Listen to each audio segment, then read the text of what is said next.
I started the cut so that there would be a design school that was absolutely student centric. And what I mean by that is I founded the school on three core principles or pillars. First, and most importantly, class size. We cap out, so maximum students in a class is 8.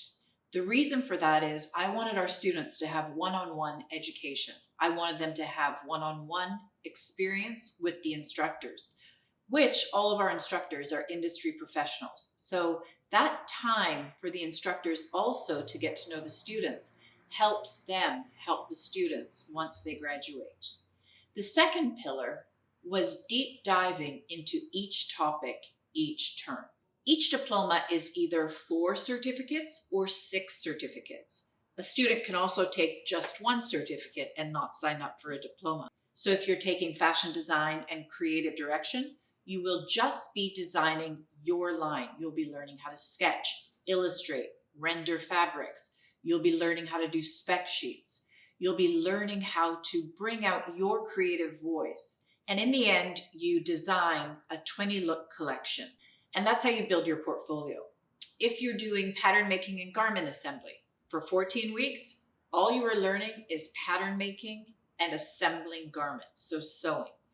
When you finish that certificate, you will be proficient in pattern making. When you take our product development, garment manufacturing, and sourcing certificate, here you learn the business of fashion.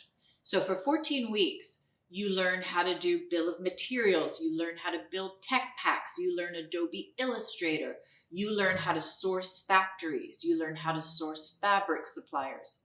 The final project in this course, students have to make 2 garments with an outside vendor. So they learn how to source a pattern maker, they learn how to source a factory, and they actually develop their product with that outside vendor. And they learn how to cost it. I can proudly say there is no school in North America that has a certificate like product development, sourcing, and manufacturing.